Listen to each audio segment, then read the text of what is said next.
Welcome to Promote, Profit, Publish. I'm so excited to have a really great guest today. I think you guys are going to be really interested in what she has to say. But before we go there, I want to remind you to go over to Superbrand Publishing over on YouTube and subscribe. You can see all of these people in real life over there on video. That's for those of you who are listening on audio. And also, don't forget to take the Promote, Profit, Publish quiz, www.promoteprofitpublishquiz.com. So today's guest is Donna Ashton, and Donna is a speaker, an author, and an online course expert and leverage strategist. She built her freedom lifestyle business while homeschooling her daughters using the power of online courses. She's taught hundreds of others how to create and market. That market piece is super important. Profitable programs that allow time for family, travel, and impact in the world. Her mission is to teach you how you can easily take a process that you already do and add a course to your business to create a freedom lifestyle. Whether you're running a full coaching practice, busy agency, or speaking and traveling, or just slammed with family stuff, and aren't we all doing that right now? Adding digital products creates leveraged income and sales without more work for you. So welcome, Donna. Thank you so much, Juliet. Glad to be here. I'm glad to have you. We had some technical difficulties, so I feel really lucky that we've been able to do this. So the shift with COVID, everybody is looking for a more online way to make money. They've realized, I think you and I had this discussion about a lot of the companies out there that didn't have an online presence have really been hurting. So what are you seeing out there? Has that been a big boom for you? It actually has. I mean, my business has just kind of grown throughout this crazy times, which I just feel super blessed and thankful, but also that I'm able to help people who suddenly, just didn't have business anymore, or just had to really, I hate to keep using that word pivot, but it does feel like it fits really well with sort of make a 180 and turn around and go, oh my gosh, I've been thinking about doing this, and this is the time. And, just understanding that all we've had is really online. So if you're not there, or you weren't there to the degree that you wanted to be there, and people couldn't come see you anymore or meet with you, or it just got super hard, you're shut down, all of those things. So, it's definitely just kind of shined a light even more, I think, on the importance of having something else, as an additional income stream for you, so that you don't have to totally rely on just you. Okay. So many years ago, when I put my first courses together, I just thought that I will do this and they will come. Right. And so there's a lot to this. So let's break it down. Okay. First of all, the courses have to be engaging. So how do you do that when you create courses? Because somebody gave me a course. Oh gosh, I don't even want to share this with you. Somebody gave me a course about 2 years ago, and it was 13 hours long, and 13 hour-long modules. And I was like, yeah, I'm not doing this. Yeah, I think there's two big components. As you said, the marketing, of course, is one, but if you don't have a good course that people actually want to buy and can take, right, can consume and digest, then no amount of great marketing is going to sell it. So you really have to make sure that when you are creating your course, that you are bringing something out there to market that people actually want and can pay for, and that you're bringing it in a way that people can take it and get the results that they are wanting to get, right, from doing that. So I know I had someone tell me they had this 60 modules and this 250-page PDF. And I'm like, okay. But I think it's more about understanding what people actually want. And I think as entrepreneurs or business coaches or whatever your speakers, we know our stuff so much, and we are here, and we forget that our people are way over here most of the time, and we forget where they are. And so we have to we have to ask them. Like, we can sit there and go, I have this great idea for a course, and I did this. I actually surveyed my people back in my homeschool business when I was doing homeschool coaching. I sent a survey. I would send out like a yearly survey, and I sent a survey to my people, like, what is the main challenge you're having with homeschooling? And like 95% of the people that came back told me it was about scheduling and how they could fit everything into their day, because they had young kids, they had families, they were, working on the fly and trying to homeschool, and they were busy, maybe working part-time. So I'm like, I'm going to create this great course, and I won't have to do anything else. Like, it'll be a slam dunk. And so I did. And then 2 people bought it. And I was kind of angry. And I even went back to them, like, and I've never had done this before. Like, okay, what happened? You guys all told me you wanted this. And I had quite a good sized list at the time, and no one bought it. And they came back and said, well, we thought this is something we should be able to figure out on our own. Oh. And we didn't want to pay for that because we only have a small homeschooling budget. So we wanted to use that for curriculum and art supplies. So it was interesting. So they wanted it, yet they weren't willing to pay for it. So when I work with clients in my programs and things, we validate all of this, because sometimes people really do what you want what you have, but they don't have the means for it. Mm-hmm. Or they just don't really want exactly what you think it is. We come up with these great ideas, and then about, I'd say 80 to 90% of the time when I work with clients and they do this testing, they tweak what they were going to bring out based on what the results is. That's a huge number. It's not just like some, it's most. Mm-hmm. Because they're like, oh, I thought they wanted this, but what they really want is this. So it's so interesting. If you don't have that, you don't have your finger on that, you'll have a lukewarm course at best. And I want you to have a hot selling course. And that is so true. That's what we do with the books as well, is we have that quiz go out first, and then the validation points. So you're writing the right book, but it's the same thing. Donna is doing a quiz right now, and one of the commitment statements is about investment. So that is really important, because you go out and you ask people, and it's like, yes, yes, yes, but are they willing to pay money for it as well? Will they pull out their credit card and actually purchase? That's the big thing. That's the final test or proof, of what you're doing there. So, yeah. So I had a really great course, my very first course, and I sold it from stage in Wyoming. I did a great job of it, got the course together. But then I went to market it in other ways, like through a webinar and things like that. It's much harder than it looks. So let's talk about, what do you have to do? What's the traffic drive? Where do you go with all this? It does depend. Like, if you're speaking from the stage, you have a room of very interested people who you have got their attention, or at least hopefully you do, right? So they are listening, they are there for you. And it's hard when we put things on our websites, or we say a blurb on social media. You've got 3 seconds, right, to grab someone's attention before they're scrolling on to something else. And so it can be really hard if you don't already have a list of your ideal clients, built up.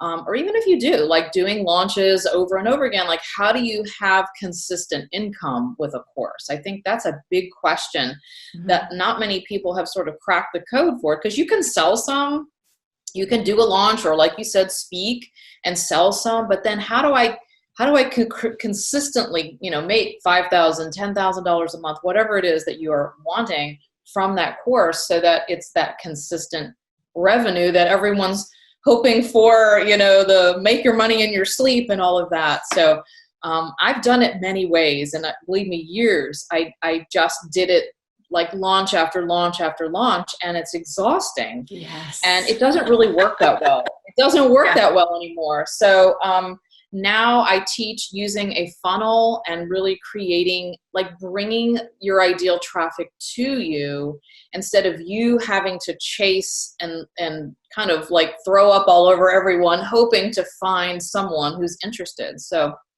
instead of, doing that, setting up a funnel, driving traffic of your ideal clients to you. And hopefully your quiz too is a great way to kind of do that, because your people are kind of pre-selecting and saying, oh yes, I really want this, or no, I don't. And then the people that actually come through your funnel are interested people who are, there's a good possibility that they will buy either now or maybe, down the road as they're on your list.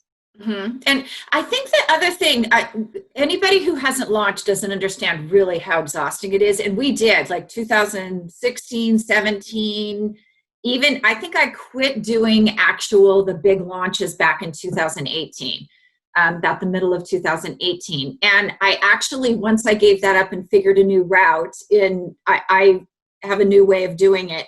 I really took off, and it's not exhausting. It's in other ways, but I think it was exhausting for the audiences as well, because they really caught on to what we were doing. I'm not going to click anymore. I'm not going to, So I think you can do it once in a while, if you have a new product, or I even tell people if you want to do a live launch once a year or something, like do it. Like, I think you can do that, but I think, over and over every month, it's just impossible unless you're just bringing a ton of new traffic on. And it's just impossible for you to keep up the pace of that. Yeah. It's just, there's too much, too many moving parts. Yeah, there are too many moving parts. And one of those moving parts, it doesn't matter what you're doing, inevitably goes wrong. And if you think, okay, I got that fixed, then the next month, something else goes wrong. So it is really exhausting, especially if you're depending your income on the results of that. And there are so many outside factors that really play into that. I think that's what many entrepreneurs see, this sort of roller coaster, or, I had a nice launch, but then now I have to wait 2 months or whatever to do another one. So what do I do in between? And that's kind of what I had gotten myself into before I started working on the funnel. So I just launched more courses and launched more courses. I became like this machine of cranking out, which was actually good for me looking back. But at the time, I'm like, well, I'll just come up with something else. I'll just do another course. I'll just do this. I'll just do that. I'll have a telesummit. I mean, it was just like, but after a while, you're like, I can't keep this up. But don't you think that's the reason that a lot, because I did the same thing, but don't you think that that's the reason a lot of our messages get muddled? Because I look at people who, like 2 years ago, I'll run into them on LinkedIn and I'll be like, wait a minute, that's not what you did 2 years ago. Yeah. And I can't imagine that is very good for your business. I have seen the same thing where they just give up and kind of, turn over to do something else or whatever, because they couldn't get it, they thought it was the market or they thought it was something else, and it could have been, but most likely it was just the way, because, I've been doing this, selling online programs since late 2009. So that's a long time, I think. And things have really changed, over the years, right? What worked back then, like you said, what even worked 2 or 3 years ago does not work. And now we have another whole COVID thing that we're kind of dealing with when it comes to marketing, and what will kind of come out the other side of this. I don't know either. Everyone's sort of making it up as we go here too. And the course industry was already, I think, getting really full. Yes. And now, now I think the issue is how to stand out, how to have a course that really people will actually take and will do, and you can kind of be, seen for who you are instead of just mixed in with the rest of the crowd, as everyone's like, I'll have a course, and everyone's got a course now, right? So, but how to do that in a way that you still stand out and can still be seen as the expert that you are. Yeah, it's funny. Last Friday, I had a discussion with a LinkedIn expert who wanted to know more about a quiz. And he told me he ran coaches in February of this year, and there were just under 3 million of them. Now there are 4 million more. Oh, more? More. Oh my gosh. Which would explain why all of us who have been online marketers for a while are really busy. But unfortunately, the expectation with those new people is that this was really easy and they'll be up and running in a month. And like you just mentioned 2009, I started in 2010. It doesn't happen overnight. No, it doesn't. 10 years to be an overnight success, right? No. Yeah, kind of like the actor who was a waiter for the first 10 years. Right. I mean, I think we learn so much along the way, and you have to learn to be fluid and to go with the flow and it never ends. Like just when you figure out something, then that doesn't work anymore. It's like, you're always trying to stay in front of the next thing or to try to do it, which I think is the nature of, of online, the beauty and the kind of the good and the bad, right, of online. And like suddenly there's a new platform or there's a new this or, but I think there are some tried and true things, sticking with, being authentic and, kind of being who you are. And, there are some foundational things, like we were saying, really knowing your audience and what they want. Those things don't change. They may come in a different package, a shiny package or something, but I think really understanding what you do, your expertise, and then how you can help people who are looking for you with that idea, whether it's coaching or a course or a book, is still there, right? The foundations of that. Yeah. And I'm going to add knowing who to take on and who's not, because I think one of the things people do is they hide behind those courses to not have to come out from behind. And at the end of the day, and I don't mean that in a bad way, but at the end of the day, they're hiring you. So you need to be visible. What is that? Miserable and visible? Some people it could be. Yeah, it could be. But I'll give you a for instance, like you're really an action taker. I'm really an action taker. So if you're somebody who needs hand holding, I may not be your girl because I'm going to be the one going, why didn't you do your homework? So I'm a kick butter too. Come on, I'll give you a quick hug and then I'll kick your butt to get it done. Right? Exactly. You're lucky if you're going to get the hug from me. But that's, you have to also be visible enough besides your courses to communicate that with people, because you are the person that they're hiring at the end of the day. I agree, and it's like people get to know you, and like people, like I'm doing my, I have a process where I just have a webinar and then I sell people into a higher ticket program.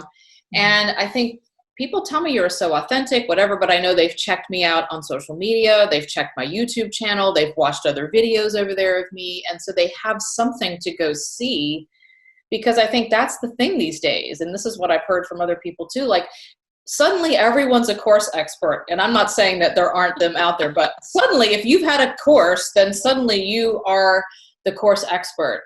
So there's so much that goes behind that. So I think checking people's websites or stuff to see, do they have testimonials? Do they have success stories? Have they been around longer than 6 months?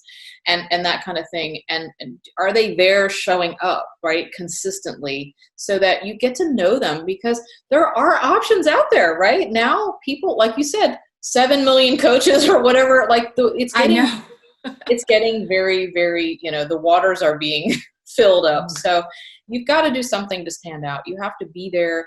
And the people who like you are going to like you. And you got to know that, right? That not everyone's going to be your person. But when you find those ideal clients, when you find those people, then you will mesh, and they'll be like, oh, she's my person, right? So I think that's the thing. Unless they know you though and can see you, how do they get to know you just by a sales page or something, right? Like for your course. So I do work with people to do webinars and try to make at least them getting something to see. Because I've taken people's webinars. I'm like, I can't even stand listening to this for more than 5 seconds. I have to hang up. Right. I'm thinking I can't hire that person because I don't like the way they're saying something, or I don't like their voice, or they're just not my style, right? We have to find that. And everyone has a different style. So I think being authentic and showing up, like you said, being visible or miserable, whatever it might be. Miserable. Whatever way it works for you. I think you can't try to be someone you're not. But I think if you are that person, even if you are more of an introvert or you are more reserved, then that's who you are, and so let people know that, so they're not expecting someone else, when they get inside the course. Exactly. And I'm going to mention this to you guys because it is a contrast of what Donna's saying. If you have a lot of content out there, people can go watch those videos. They can go listen to those podcasts. If you don't, and this is where I kind of differentiate, I know someone who does a webinar frequently to bring people into her courses. And the biggest complaint I hear is that she spends the first half hour talking about herself. And people are kind of bored by that. Yeah, but 30 minutes is a long time. Yeah, but when I think about it, I think, well, she had content out there like the rest of us, because she doesn't. She wouldn't have to spend that time doing that. People, like you said, would have already checked her out. They would have already done the things that they want to do. So, yeah, I mean, you have to do a little bit of that at the beginning of the webinar, but 30 minutes, that's just too long, right? If you're trying to get, yeah, I mean, a webinar is there to give you, you know, the content and to give you a little taste of you, right? So, but yeah, I agree. Having some other things to back it up is nice, because then people who are interested will be the ones. Usually when I have a conversation with somebody like, oh, I checked you out, I checked your website out, I watched a couple of your YouTube videos, and of course I watched your webinar. So I'm like, okay, well, I know I'm not like killing it over on YouTube, but the people who need it come find it, you know, and will watch the videos, or at least a few, to kind of see what I'm having to say and the way I'm saying it, because everybody has their own take on whatever they're teaching. And so they might be like, oh, I don't like her.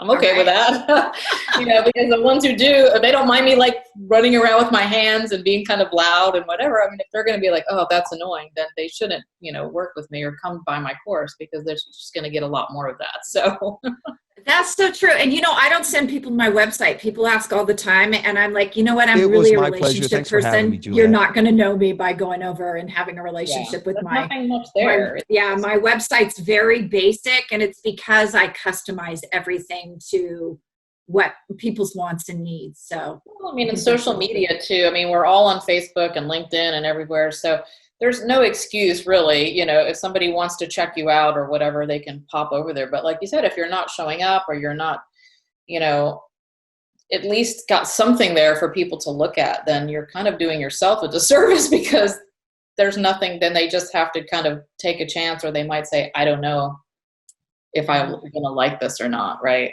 No, that's really go on to someone else who's like out there really being seen, and like, oh yeah, she's so personable, she's so great, and she must care because she's showing up, right? So that's a great way to look at it. You know, who's showing up and who's not. So where can we find you? What's going on next, and how can we get a hold of you? Well, I'm there. Like I said, I am on Facebook, of course. I have a YouTube channel. As far as what's going on next, I don't have any big things in the works. Possibly a book. I have a quiz coming out, which I guess that is the big thing right now. My quiz. I don't have the link for that yet, but maybe down the line, or maybe we'll be able to put it. She'll have it this week. Actually, this is pre-recorded. By the time you hear this, she will have it. Perfect. So where to go to take your quiz? No. Yeah. Well, that's the thing. I mean, I want people to see if they are ready to jump into, you know, making the commitment to do it. Because if you're going to do it, then I want you to do it, right? Like we said, don't have to do it. Don't just create a course that sits on your computer collecting dust and you're not helping anyone. You're not making any money. If you're going to do it and you want to make extra money every month, or consistent money, or just reach more people with your work. I've had many people who are like, I'm just tired of doing it all one-to-one. I just want something to work for me, and I want to pull back a little bit. So I'm working with a lot of people like that. Or I just want to make some extra income. Then, you know, you've got to, if you're looking to make $5,000, $8,000, $10,000 a month from your courses, you've got to commit to do it. Yes. So I want you to do it right, so that you actually make the money, and not like, oh, courses suck, they don't work, right? You know, that's, you know, that many people I'm sure have a bad taste in their mouth from it, because they tried it, like you said, and it didn't sell, or they sold two, and then that was the end of it. So you just have to know the right way to do it, and also the right way to do it today, I guess, is a big thing. Because right. And that's, you know, I tell people all the time, you know, newer people are picking up books from 2-3 years ago, or they don't realize that this changes so frequently.